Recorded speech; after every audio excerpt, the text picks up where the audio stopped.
그래요. 지금 저희 뭐 많이 기대하셨을 텐데 지금 1부, 2부가 있거든요. 여기는 김지황 의사라고 뭐 A레벨 가가지고 고등학교 2학년 때 A레벨 가가지고 영국의 레스터 대학교 의대를 마치고 지금 영국에서 의사 생활을 하고 계시는 분이거든요. 저도 굉장히 좀 오래 전이어가지고 그죠? 작년에 이렇게 그죠? 얼굴을 뵙기는 했지만 정말 오랜만에 좀 만나는 그죠? 분이어가지고 너무 반갑기도 하고요. 또 이런 온라인으로 이렇게 하는 분위기가 좀 있어서 또 이렇게 연락할 수 있는 기회가 좀 될 것 같아요. 한국은 언제 오세요? 한국에 오면 한번 뵈야죠. 한국은 가려고 했는데 그 자가격리 면제가 또 취소돼가지고 어떻게 될지 모르겠어요. 그래요. 그다음에 이제 여기 뭐 슬기로운 의사 생활이라고 했는데 뭐 우리나라 드라마 많이 보세요? 우리나라 드라마 이제 코로나 이후로 넷플릭스 중독. 알겠습니다. 그래서 코로나 이후로 뭐지? 많이 보는 것 같아요. 주제가 되게 재밌다고 그랬었는데 그리고 여기 끝나고 저희 뭐 세렌주루스 마치고 그다음에 트레이닝 의사분이 있거든요. 네. 의대 끝나면 파운데이션 이어 하고 첫 번째 이어를 지금 시작을 했다는 학생이 있어요. 그래서 그분도 모시고 이렇게 좋은 시간 좀 가져보도록 하겠습니다. 그러면 지왕 씨 좀 소개해 주시고 좀 시작해 주실 수 있으세요? 네. 네, 네. 안녕하세요. 네. 저는 영국에서 의사로 근무하고 있는 김지황이라고 합니다. 오늘 영국 의대 졸업 후 진로와 수련 과정 구조에 대해 설명해 드리겠습니다. 먼저 제 소개를 하자면 저는 영국에서 A레벨을 하고 레스터 의대를 졸업 후 인턴과 내과 과정을 끝낸 호흡기 내과 레지스트라입니다. 레지스트라는 우리나라 펠로우라고 보시면 돼요.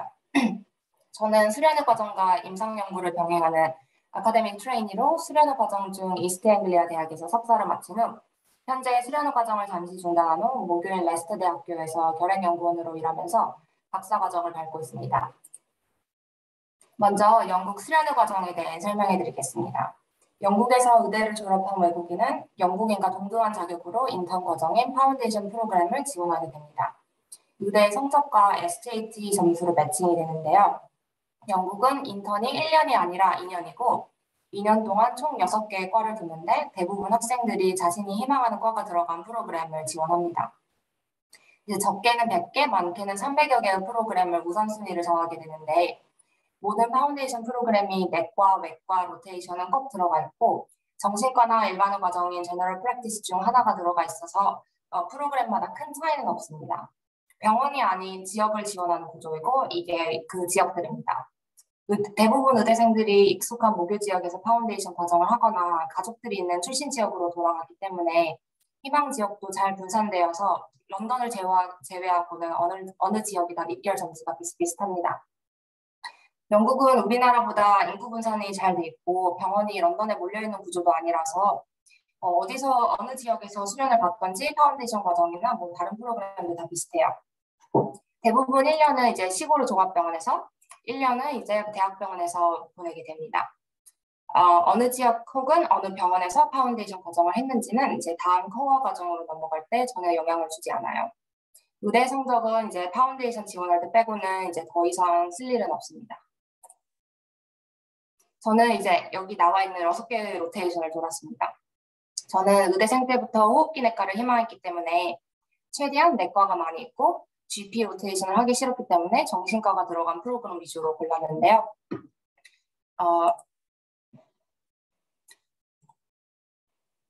이제 여기 아래는 이 위에가 제가 했던 프로그램이고 여기 아래는 이제 지금 산부인과 레지스트를 하는 친구가 했던 로테이션인데요. 산부인과를 희망했기 때문에 외과 스킬을 기를 수 있는 프로그램 위주로 지원을 해서 산부인과까지 포함하여 외과만 3번을 돌았습니다. 2년차 12월에 전공 지원 마감을 하기 때문에 첫 4번째 로테이션 때 희망하는 전공 로테이션을 돌면 전공 지원을 하기 전에 이제 해당 전공이 자신의 적성에 맞는지 확인할 수 있기 때문에 추천합니다. 이제 내과 같은 경우는 어차피 내과 통합 과정을 끝낸 후 세부 전공을 하는 구조이고 보통 1년차 때 내과를 항상 돌기 때문에 그 문제가 없는데 영상과학과라든지 소아과라든지 좀 더 특수한 과들은 이런 과를 포함한 파운데이션 프로그램이 많이 없기 때문에 무조건 그 과가 들어가 있는 프로그램 위주로 우선순위를 정하는 학생들이 많습니다. 또 인턴 과정이 2년이어도 이제 1년차와 2년차 업무가 차이가 나는 과들이 있습니다. 내과는 똑같은데 이제 외과 1년차들은 병동 업무를 하지 뭐 수술방에 들어가서 어시스트를 하는 시간이 없습니다. 그래서 이제 동기가 병동 커버를 해줘야 수술방에 들어갈 수 있습니다. 그래서 이제 외과를 희망하면은 이제 2년차 때 외과 로테이션이 들어간 프로그램이 좋습니다. 저는 또 1년차 때 응급의학과를 했는데 1년차 응급의학은 응급실보다 이제 단기 입원 환자를 돌보는 정도의 업무인 경우나 응급실에 가도 응급도가 낮은 환자들을 보는 경우가 대부분입니다. 저는 4개월 동안 응급실 가는 날이 10일도 안 됐고 이제 단기 입원 환자 관리도 하고 당직은 내과 당직을 섰기 때문에 사실상 내과였습니다. 이제 이런 이유로 해서 전공 지원 시기인 이제 2년차 12월이랑 맞춰서 이제 F2 첫 로테이션이 희망 전공을 하기 제일 좋은 시기라고 합니다. 물론 이렇게 딱 맞추기가 힘들기 때문에 이제 테이스터 위기라고 해서 원하는 전공에서 1주에서 2주 정도 동안 실습을 돌 수 있기 때문에 원하는 프로그램에 못 들어가도 상심하실 필요는 없습니다. 이러한 이유들로 이제 의대 9학년 때부터는 희망 전공을 좀 생각해 보시면서 계획을 짜면 나중에 많은 도움이 됩니다.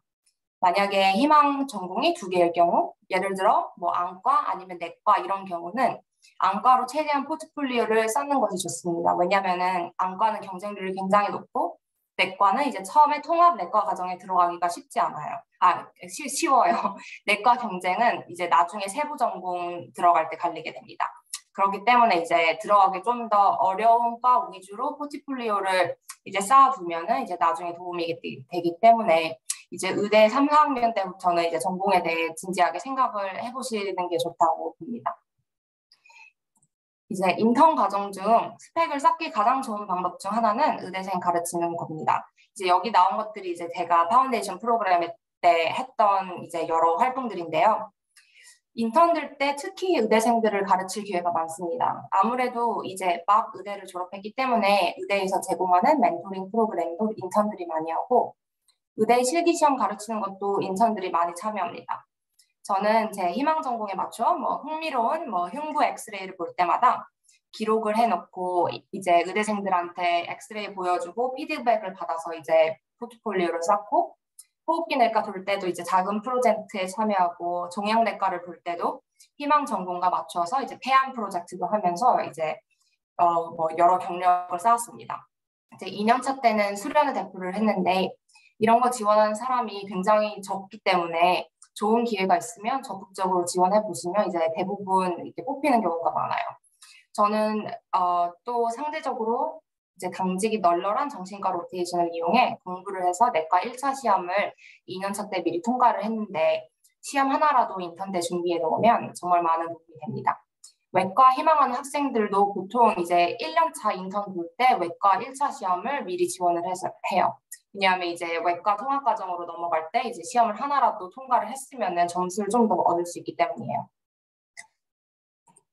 이제 여기 이 책은 옥스포드 핸드북 오브 파운데이션 프로그램이라는 이제 사전 사이드 핸드북인데 이 안에 모든 인턴 업무가 전부 다 들어가 있습니다. 제가 1년차 때 정말 단 하루도 이 책 없이 출근을 한 적이 없어요. 실무 위주로 정말 잘 짜여 있고 이제 의대 실습 나가는 3, 4, 5학년들한테도 굉장히 추천하는 책이에요.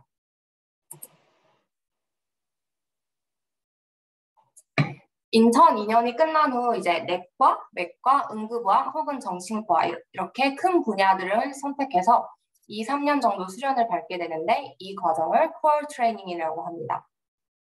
이때도 영국 의대 졸업생들은 영국인과 동등한 자격으로 지원을 하게 됩니다.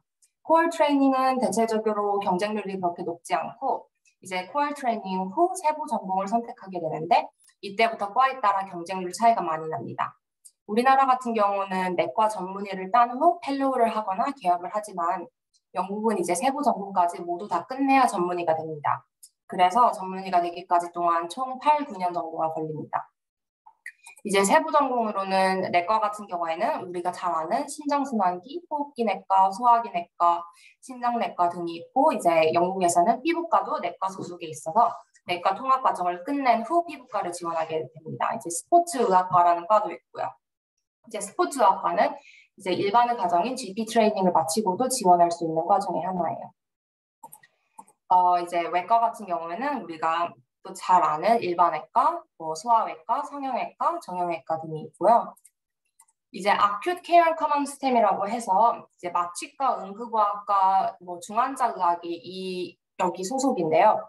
그 Acute Care Common System은 이제 몇 년 전부터 지원할 때 나중에 세부 전공을 뭐를 할지 미리 결정을 하게 됩니다.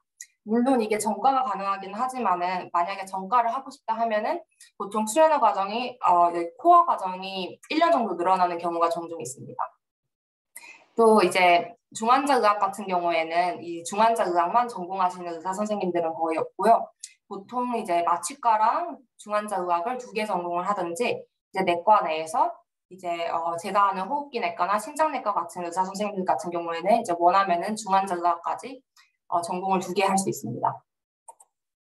이제 정신과도 소아정신과, 노인정신과, 또 발달장애, 그리고 포렌식, 우리가 잘 아는 뭐 범죄, 정신의학 같은 걸로 세 분야가 나눠져 있어서 이제 코어 트레이닝 후 3년 정도 더 수련을 받게 됩니다. 세부 전공은 이제 매해 모집하는 인원수가 지역별로 종종 변동이 되기도 하고 본인의 스펙에 따라 원하는 지역으로 가지 못하거나 원하는 과에 못 들어가서 이제 다른 과 수련 과정을 밟다가 이제 다시 지원을 하는 경우는 있어도 취직을 못하는 경우는 없다고 보십니다. 이제 비자 문제가 걸린 외국인들은 하나 이상의 과를 지원하는 경우가 많고 뭐 일반의 과정이라도 뭐 보험으로 들어둔다든지 하는 경우가 많아요. 이제 원하는 세부 전공에 못 들어가면 희망 전공을 공직으로 일하면서 스펙을 좀 더 쌓는 방법도 있습니다. 이것도 이제 비자는 다 나오고요. 이제 피부과나 외과 세부 전공들은 경쟁률이 특히 세기 때문에 대부분 1, 2년 정도 이런 과정을 거친 후 이제 세부 전공 과정으로 들어가는 경우가 굉장히 많아요.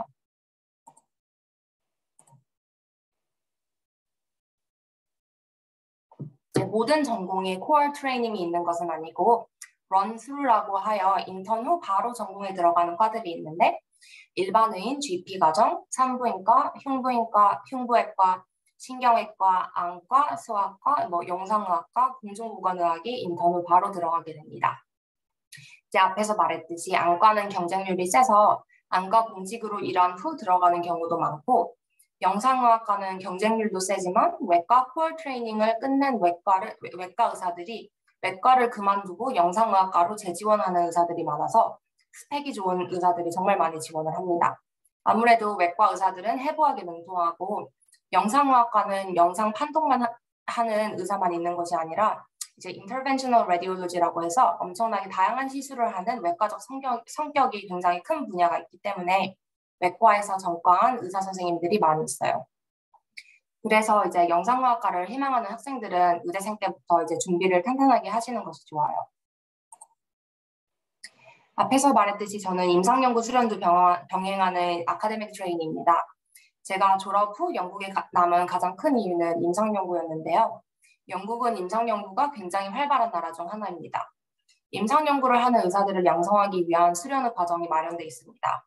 인턴 과정 중에는 이제 아카데믹 파운데이션이라고 해서 2년 중에 4개월 동안 임상연구를 배워볼 수 있는 과정, 그 후 아카데믹 클리니컬 펠로우 과정을 통해 3년 동안 근무 시간의 25%를 이제 연구를 배우는 데 쓰고 또 석사 과정도 지원을 받습니다. 그 후 수련의 과정을 잠깐 중단하고 3, 4년 동안 박사 과정을 밟고 그 후 포닥 과정인 클리니컬 렉처십을 통해 근무 시간의 50% 정도를 연구를 하며 연구와 임상 수련을 병행할 수 있습니다. 만약에 임상보다는 연구를 하는 의사가 되고 싶은 학생들이 있다면 영국에는 임상 연구가 양성을 위한 체계적인 수련의 과정이 있다는 점을 알려드리고 싶습니다.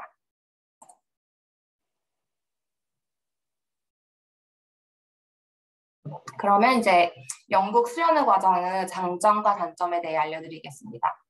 영국 의사들은 평균 주 48시간 근무를 합니다. 과에 따라 이제 칼퇴가 불가능한 경우도 있지만 대부분 평균 일주일에 50에서 55시간 이상을 넘어가지는 않아요. 뭐 한국 같은 경우는 인턴은 집에도 못 간다는 말이 있지만 영국 의사들은 꼬박꼬박 출퇴근을 할 수 있습니다. 단점으로는 주 평균 근무 시간이 낮은 만큼 당직 업무 강도가 굉장히 높습니다. 피부과처럼 특수한 과를 제외하고는 이제 당직실에 앉아있다가 풀 받으면 병동에 나가는 것이 아니라 그냥 12시간, 13시간 쉬지 않고 발로 뛰는 당직을 섭니다. 야간 근무도 바쁘면 더 바빴지 잠잘 시간은 없고요. 이제 정신과나 외과 레지스트라들은 이제 밤에 조금 잘 수 있다고는 합니다. 또 수련 후 과정도 이제 한국에 비해 굉장히 깁니다. 일반의가 되기까지 5년이 걸리고 병원 전문의가 되기까지도 한 10년 정도가 걸리고 이제 여성의 경우는 임신과 출산을 하게 되면 수련의 과정이 더 늘어나게 됩니다. 하지만 1년은 유급 출산 휴가가 보장이 되고 이제 남성, 여성 모두 육아와 일을 병행하며 이제 풀타임으로 일하기보다 60에서 80% 파트타임으로 수련을 할 수 있습니다. 이제 다만 이 경우는 수련의 과정이 좀 더 길어지게 됩니다. 또 만약에 본인이 이제 지병이 있을 경우에는 뭐 일하는 시간을 줄여서 수련을 받을 수도 있습니다. 또 장점으로는 영국의 경우 무상의료 시스템으로 병원의 돈을 벌기 위한 의료 행위가 아니라 이제 정말 환자들을 위한 evidence-based medicine을 펼칠 수 있습니다. 또 환자와 커뮤니케이션을 중요하게 여기기 때문에 진료 시간이 한국보다 더 깁니다. 과에 따라 차이는 나지만 저는 이제 대학병원에서 1차 진료소에서 치료가 불가능한 좀 더 컴플렉스한 환자들을 보기 때문에 첫 진료를 오는 제 환자들의 진료 시간은 40분, 그리고 이제 팔로우업 환자분들은 20분은 진료 시간이 배정이 됩니다. NHS는 이제 가장 완벽한 무상 의료 제도로도 꼽히는데요. 영국 국민뿐만 아니라 영국에 합법적으로 거주하는 외국인들도 무상 의료 혜택을 누리며 여행자나 단기 방문자에게도 응급실 치료는 무상으로 지원하고 있습니다. 하지만 모든 사람들에게 의료를 제공하다 보니 이제 인력과 리소스가 많이 부족합니다. 아무래도 생명과 직결된 문제들을 우선 진료하게 되니 다른 질병들의 경우 환자분들이 오래 기다려야 하는 상황이 많습니다. 예를 들어 우리나라 같은 경우는 이제 관절염으로 무릎이 아프면 동네 정형외과 전문의와 진료 후 바로 엑스레이를 찍고 뭐 필요하면 당일 물리치료를 해볼 수도 있고 필요하면 수술도 금방 할 수 있죠. 근데 영국 같은 경우에는 먼저 응급이 아닌 경우 GP를 보기까지 2, 3주는 기다려야 하고 대학병원 정형외과로 레퍼럴이 되면 정형외과 의사를 보기까지 또 몇 달을 기다려야 하고 그 후 관절 치환술이 필요하면 환자 상태에 따라 1년을 훨씬 넘게 대기를 해야 하는 경우도 있습니다. 이제 무릎이 아픈 것이 환자 생명과 직결된 문제는 아니더라도 환자 입장에서는 1년 넘게 고통을 받아야 하는 안타까운 일들이 종종 있습니다. 그렇기 때문에 사립병원에 다닐 수 있는 부자들과 온전히 NHS에 의지해야 하는 사람들 사이의 의료 불평등의 갭이 커지고 있습니다. 영국 수련의 과정은 병원을 지원하는 것이 아니라 지역을 지원하게 됩니다. 이제 오른쪽 지도가 그 지역인데요. 이제 굉장히 광범위하고 이제 파운데이션 과정보다 이제 세부 수련의 과정은 더 길기 때문에 지역 내에서 여러 번 이동을 하게 됩니다. 이제 지역 내의 소규모 종합병원과 대학병원, 상급병원을 골고루 돌아다니면서 수련을 받게 되는데 그래서 이제 1, 2년 주기로 이사를 다니거나 아니면은 뭐 수련의 과정의 절반은 굉장히 긴 출퇴근 시간을 가져야 하거나 부부사일 경우는 이제 지역을 못 맞추게 되면은 주말 부부를 하게 되는 경우도 종종 있습니다. 그래도 지역을 지원하기 때문에 모든 지역의 수련의들이 동등한 퀄리티의 수련을 받을 수 있습니다. 저는 여기 오른쪽에 있는 이스트 오브 잉글리아 지역의 이제 동쪽 이제 영국 동부 지역 수련인데요. 여기서는 이제 모든 호흡기내과 수련의들이 1년 동안 케임브리지 대학병원은 심장호흡기내과, 심장호흡기 전문병원에서 수련을 받습니다. 이제 마지막으로 영국은 생활비가 비싸고 특히 주거비용이 높아서 월급의 3분의 1에서 4분의 1 정도가 주거비용으로 나가는 경우가 굉장히 많습니다. 영국 수련회는 NHS에서 일하면서 이제 국가에서 정해주는 월급을 받습니다. 지금 초봉 기본 연봉이 이제 한국으로 이제 환전을 했을 때 4,600만 원이고 조금씩 이제 올라가서 이제 경력이 쌓이면서 이제 9천만 원 정도 가까이 오릅니다. 이제 8년 차 이상이 되면은. 이것은 이제 기본 연봉이고 당직 수당에 따라 실수령 월급 차이가 큽니다. 제가 8년차 의사인데 이제 연구를 하느라 7년차 월급을 받고 있는데요. 이제 5주에 한 번 주말 당직을 서고 저녁 당직은 일주일에 한 번 정도 해서 당직 수당을 모두 포함해서 이제 세금 다 떼고 월 500 정도를 받고 있고 이제 당직을 안 하게 되면은 월 390만 원 정도를 받습니다. 월급은 넉넉한 편이지만 이제 영국 생활비가 높다는 점을 감안하면 고액 연봉은 아닙니다. 전문의 초봉은 이제 기본 연봉이 약 1억 3천 정도 합니다. 이제 앞에서 말했듯이 주거 비용이 높고 이제 오른쪽 테이블이 이제 영국에서 이제 세율인데요. 그 5만 파운드 이상 버는 연봉은 세금이 40% 떼이고 또 연금도 넣어야 되기 때문에 한 달에 실수령은 한 700만 원 정도로 예상이 됩니다. 이제 물론 환율에 따라 이제 원화로 바꿨을 때는 이제 차이가 날 수는 있습니다. 휴가를 가고 싶다거나 뭐 차를 사다든지 할 때 영구 이제 로컴 근무를 하셔서 돈을 좀 더 벌 수 있습니다. 이제 로컴은 병원에서 인력이 모자라거나 이제 로타에 갭이 있을 때 투입되는 의사인데요. 영국 의료 인력난이 심한 만큼 로컴 근무는 항상 열려 있습니다. 수련의들이 추가로 돈을 버는 것은 이제 로컴이 대부분이라고 보시면 됩니다. 수련의 말고 이제 에이전시 의사들은 이제 시급을 좀 더 높게 받기도 하는데 많은 의사들이 코어 트레이닝 끝낸 후 세부 전공 들어가기 전에 이제 에이전시에서 로컴 의사로 일하면서 뭐 시급 10만 원 정도 받고 일하면서 차도 사고 집도 사고 하는 경우가 있습니다. 이제 아예 에이전시 소속 로컴 일만 하면서 일하고 싶을 때만 일하고 이제 여유롭게 이제 사는 의사들도 있는데 이런 옵션은 취업 비자가 필요한 외국인은 불가능하지만 이제 영주권을 받은 후에는 월급쟁이로 사는 대신 좀 더 자유롭게 일하면서 살 수 있습니다. 전문의 선생님들 같은 경우에는 일주일에 한 번 정도 사립병원에 가시는 분들도 있는데요. 이제 수입은 케이스 바이 케이스라고 합니다. 미용시술로 나가는 방법도 있는데 저는 이제 개인적으로는 미용시술 수련 과정에 대해서는 알지 못합니다. NH에서 수련할 때는 미용시술을 배우지 않고요. 이것도 이제 외국인 같은 경우는 영주권을 받은 후 옵션이라고 볼 수 있습니다. 제 동창 중에는 이제 인턴 과정을 끝내고 탈모 시술로 진로를 나간 의사가 있는데 시술 하나당 환자 한 명이 약 5,000파운드를 낸다고 합니다. 그래서 이제 미용 시술로 나간 의사들의 수입은 꽤 좋다고 알고 있어요.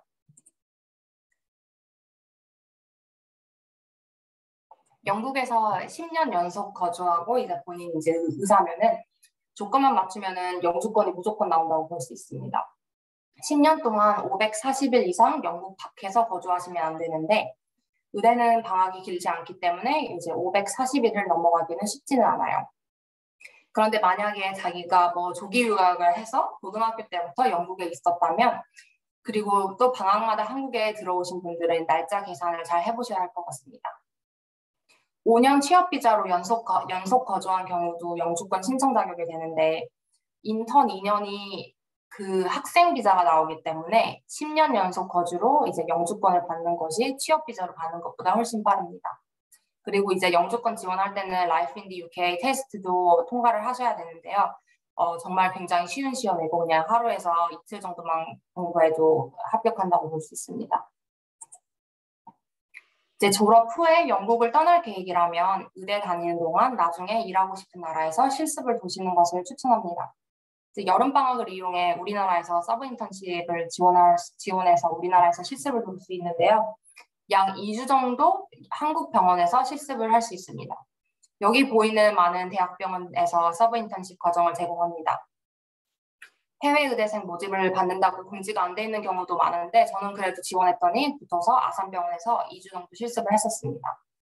또 영국은 Elective Placement라고 해서 4학년이나 5학년 때 원하는 과에서 6에서 8주 정도 실습을 둘 수 있는 기회가 있습니다. Elective는 한국 학생 스스로 자유롭게 구성을 할 수 있는데요. 저는 의대 3학년 때부터 결행 연구를 꼭 하고 싶었기 때문에 이제 모교에 남아서 연구 프로젝트를 하고 결행 외래 실습을 나갔지만 휴양지 나라에서 여유롭게 놀고 오는 경우도 있고 유학생들은 모국의 병원으로 가는 경우가 많고 당연히 이제 우리나라도 가능합니다. 의대 고학년 여름방학과 Elective Placement를 뭐 잠시 휴식하는 용도로 쓰는 학생들도 많지만 이 시간을 유용하게 쓰면 진로에 많은 도움이 됩니다. 저는 이제 서브 인턴십을 하면서 제가 외국에 너무 어릴 때 나가서인지 한국 병원 문화를 잘 적응하지 못한다는 것도 이제 느꼈고 일렉티브 할 때 작은 한 프로젝트는 이제 제가 지금까지 임상 연구에 대한 꿈을 키울 수 있었던 아주 중요한 경험이 되었습니다. 이제 한국으로 들어가는 루트에 대해 설명해 드리겠습니다. 영국에서 의대를 졸업하면 첫 1년은 이제 예비 의사 면허가 나오고요. 파운데이션 1년을 잘 마무리하시면 이제 정식 의사 면허가 나오게 됩니다. 정식 면허 취득을 하면 한국 의사 예비고시를 볼 수 있습니다. 의사 예비고시는 합격률이 어떤 애는 10에서 30%라는 말이 있을 정도로 합격률이 저조하지만 영국 의대 졸업생들의 합격률은 굉장히 높습니다. 이제 한 최근 20년 동안은 이제 한 85% 정도 합격률이라고 합니다.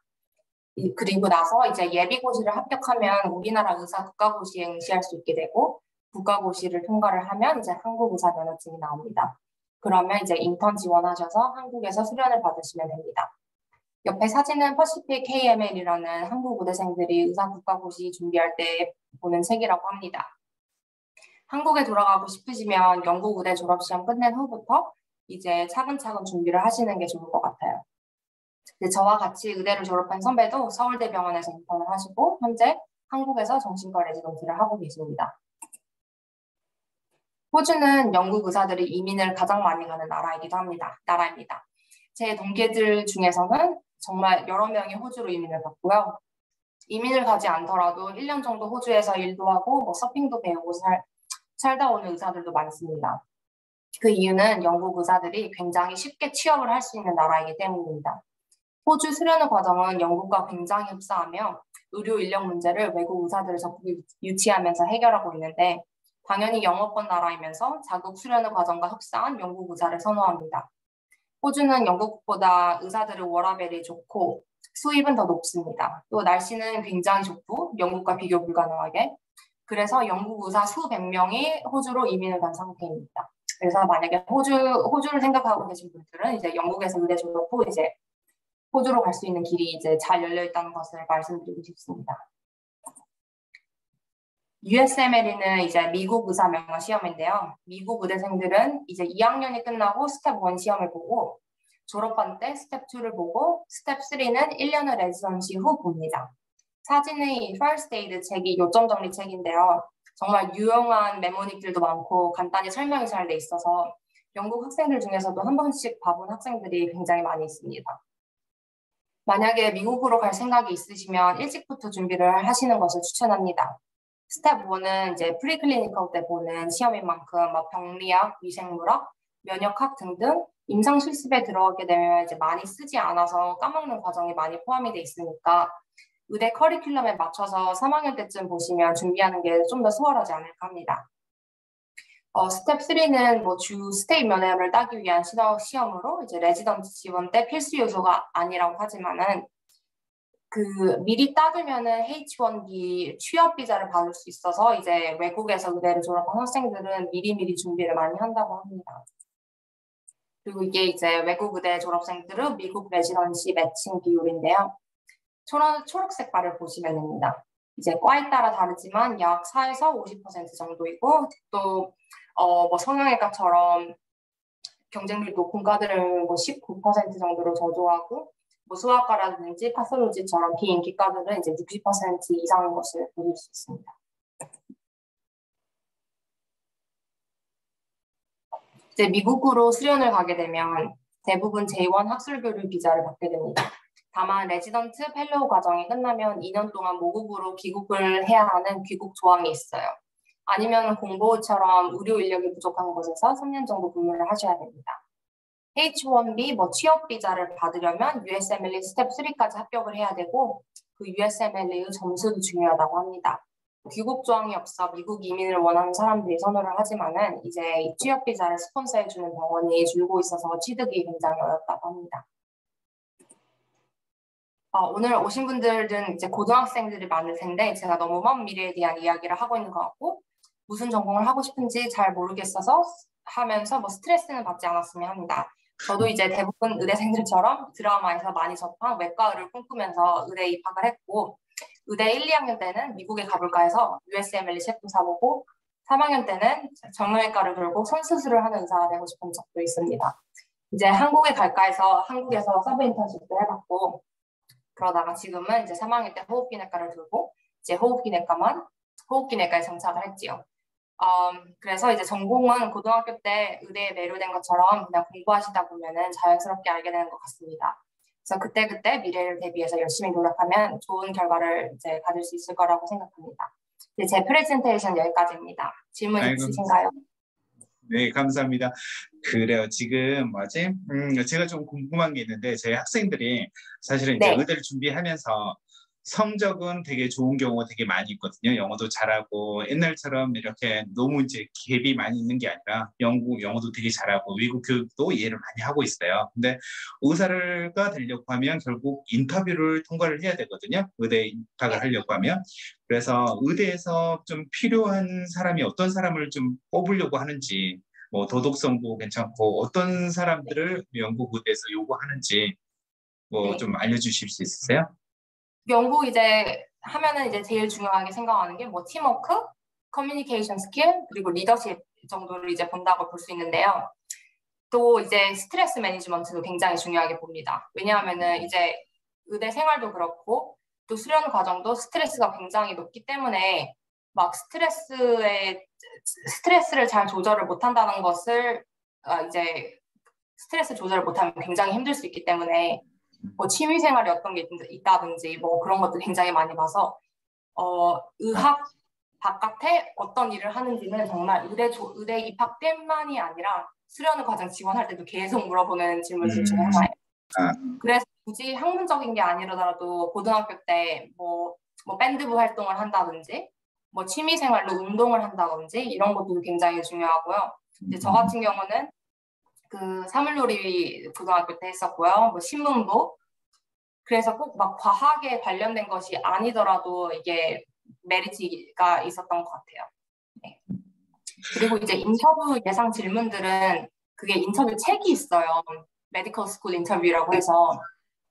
그러면 이제 거기 한 200개 정도 인터뷰 질문들이 들어가 있는데 이제 거기서 크게 벗어나지는 않아요. 아무래도 이제 고등학생들한테 물어볼 수 있는 게 한정돼 있기 때문에 그래서 이제 그거에 대한 답변을 일일이 다 준비하고 그냥 다 외우는 법을 저는 택했습니다.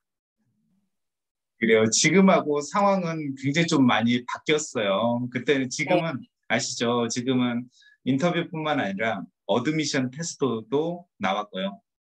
그다음 네, GCS 점수도 보고 여러 가지 네. 인터뷰 질문도 뭐 옛날하고 비교할 수 없을 정도로 좀 힘든 질문이 좀 많고 MMI는 참고로 네네, MMI에. 이런 식으로 좀 계속 인터뷰가 좀 디벨롭되고 있거든요. 네. 그런 상황이에요.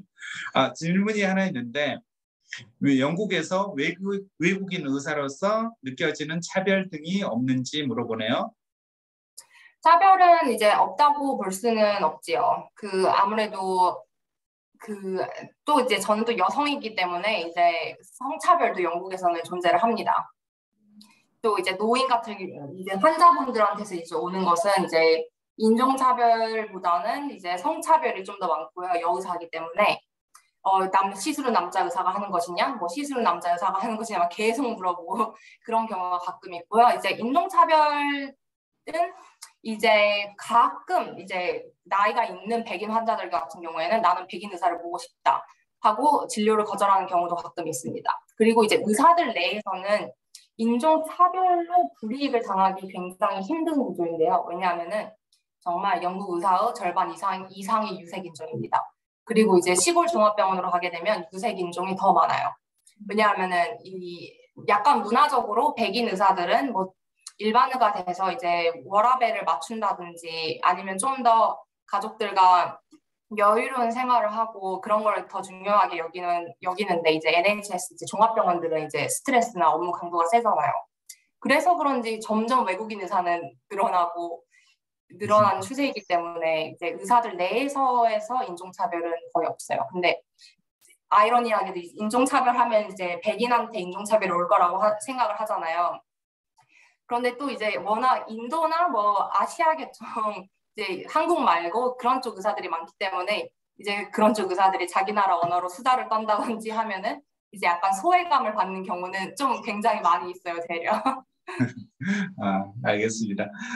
그리고 혹시 그 도덕성에 대해서 굉장히 좀 네. 질문이 많고 입학할 때 네. 하는데 이 부분이 왜 그 의사 생활에서 중요한지 왜 이 네. 도덕성을 뭐 이렇게 좀 중요하게 좀 그죠? 지침이 있나요, 따로? 네, 도덕성은 굉장히 중요하게 봅니다. 정말 영국 내에서는 이제 의사라는 직업이 생명을 다루는 만큼 굉장히 정직해야 되고 정말 높은 도덕성을 요구하는 직업인데요. 뉴스 보시면 알겠지만 정말 부도덕한 나쁜 의사들이 막 뉴스에 나오기도 하고 그러잖아요. 이제 그런 거를 이제 미리미리 예방을 하기 위한 뭐 방법이라고 볼 수도 있겠죠. 근데 그 도덕성 테스트라고 해서 정말 막 너무 어렵거나 그런 거를 보지는 않아요. 그 뭐 시츄에이셔널 저지먼트 테스트라고 해서 막 상황 판단 시험 같은 것도 계속 보거든요. 이제 영국 수련회 과정 지원할 때. 근데 그런 것도 보면은 정말 내가 정말 도덕적으로 아주 막 높은 사람이어야 통과하는 그런 시험이 아니라 대부분 학생들은 정말 비슷비슷한 점수를 받게 되고 정말 이제 소수, 극소수 뭔가 문제가 있을 것 같다 하는 학생들을 이제 필터링 하는 데 쓰는 사용 요소이지 이제 그런 시험이나 테스트 같은 것 때문에 이제 미래에 지장이 오는 경우는 그렇게 크게 있지는 않습니다. 네. 지금 시간이 3분 정도 남았는데 약간 좀 개인적으로 궁금한 것들이 조금 있긴 한데 혹시 한국에 올 생각은 없으세요? 한국에서 근무를 하고 싶다 뭐 이런 생각은 없으세요? 저는 이제 한국으로 돌아갈 계획은 없습니다. 이제 아무래도 왜요? 영국에 네. 연구에 굉장히 오래 있었고요. 이제 저는 이제 계속 연구를 하고 싶기 때문에 이제 임상 연구를 하기에는 영국이 굉장히 좋은 환경이기도 하고 제가 알기로는 이제 제가 여기서 받은 수련호 과정이 현재 한국에서는 인정이 되지 않을 거예요. 그래서 저는 이미 8년 동안 영국에서 수련을 받았는데 한국에 돌아와서 인턴부터 다시 시작을 해야 한다면 그것도 이제 좀 힘들지 않을까 싶어서 만약에 한국으로 돌아가고 싶다면 이제 1년 차 때부터 준비를 빨리빨리 해서 이제 이제 한국으로 돌아가는 게 좋다고 봅니다. 혹시 급여 때문에 한국에 네. 온다든지 아니면 호주를 가고 싶다 뭐 이런 생각 뭐 호주는 많이 받아주고 네. 있으니까 그런 생각 안 하세요? 네, 저도 호주를 갈까 하는 생각을 가끔 하기는 하는데요. 아무래도 날씨도 좋고 한국이랑 좀 더 가깝고. 근데 또 저는 이제 임상 연구를 하기 때문에 이게 문제가 있는데요. 왜냐하면은 이제 대학교에 소속이 되어야 되고 이제 임상 연구 같은 경우는 이제 경쟁이 세기 때문에 제가 호주도 당연히 자국에서 의대를 졸업하고 수련을 받고 쭉 경력을 이어온 사람들을 선호하기 때문에 이제 제가 호주로 간다면 이제 연구 쪽은 버려야 되는 상황이 벌어질 수 있기 때문에 저는 영국에 남아 있는데요. 이제 또 이제 어느 나라를 가든지 심지어 호주를 가든지 자기가 수련하는 나라를 바꾸게 되면은 1, 2년 정도 그 수련 과정이 길어질 수밖에 없습니다. 그 나라에서 이제 적응을 할 때까지 그 나라 뭐 의사 레지스트레이션을 딸 때까지 뭐 그런 문제들로 인해서 그래서 약간 시간적인 문제도 이제 저처럼 이제 8년 차, 9년 차 이렇게 되면은 그런 요소가 많이 적용을 하게 되는 것 같아요. 그래서 대부분 이제 파운데이션 프로그램을 끝내고 이제 다른 나라로 이민을 가는 게 가장 보편적인 방법인 것 같아요. 지금 짧게 답변을 해주시면 될 것 같은데 지금 답변을 거의 네. 했던 한것 같긴 한데 영국에서 의대를 졸업하고 한국에 와서 수련을 받는 것이 필요한 절차만 받으면 가능한 것인지 아니면 가능성이 매우 희박한 것인지 궁금합니다. 라고 하네요. 그 의사 국가고시만 통과하면 됩니다. 제 동기 선배도 인턴은 서울대병원에서 했고요. 그 저랑 같은 의대 같이 졸업했거든요. 그리고 이제 파운데이션 프로그램 하다가 한국 가서 군대 다녀오고 군대에서 이제 한국 예비 의사 국가고시 준비하고 다 시험 통과하고 한국에서 인턴 레지던트 다 하고 있어요. 그래서 불가능하지는 않고요. 이제 시험만 통과하면은 되는 거라고 보면 됩니다. 그리고 인턴십 때 외과 쪽에서 어떤 점이 가장 힘든지 궁금합니다. 마지막 질문일 거 아니에요? 인턴십 때 외과요? 네. 인턴십 때 외과는 솔직히 조금 좋은 겁니다. 왜냐하면은 인턴들은 굳이 수술방에 들어갈 필요도 없고요. 그 외과 병동 관리를 하게 돼서 내과와 업무 차이가 크게 나지는 않는데요. 그 외과 환자들은 내과 환자들보다 전체적으로 좀 더 건강합니다. 그래서 외과 같은 경우는 인턴 업무가 되려 적어요. 외과 같은 경우는 되려 이제 수술에 들어가시는 외과 수련의 분들이 더 힘들어요. 네. 네. 그래요. 지금 약속했던 40분 됐고 저희 다음 신유라 학생이 지금 신유라 의사분이겠네요. 기다리고 있어가지고 네. 마지막으로 하시고 싶은 얘기 한국 학생들한테 뭐 주고 싶은 뭐 메시지 있으세요? 뭐 좋은 어, 점이나 뭐. 네, 그 영국에서 수련을 한다는 것은 그냥 대학교뿐만이 아니라 정말 다양한 문화권을 영국 내에서 경험을 할 수 있어요. 그 굉장히 이제 다문화가 되어가고 있는 나라이고 의료계는 특히 외국인들도 많고 뭐 이민자들도 많고 또 정말 다양한 환자들을 보게 되면서 정말 세상에 대한 견문을 많이 넓힐 수 있는 직업인 것 같아요. 저도 이제 결핵을 연구를 하면서 막 난민들도 보게 되고 굉장히 제가 몰랐던 세상에 대해 간접적으로 경험할 수 있는 정말 기회가 굉장히 넓기 때문에 저는 영국에서 공부를 하게 된 것이 정말 행운이라고 생각을 합니다. 알겠습니다. 정말 오늘 정말 감사합니다. 네. 시간 내주셔서 감사드리고 다시 연락드릴게요. 네, 네. 감사합니다. 네, 네.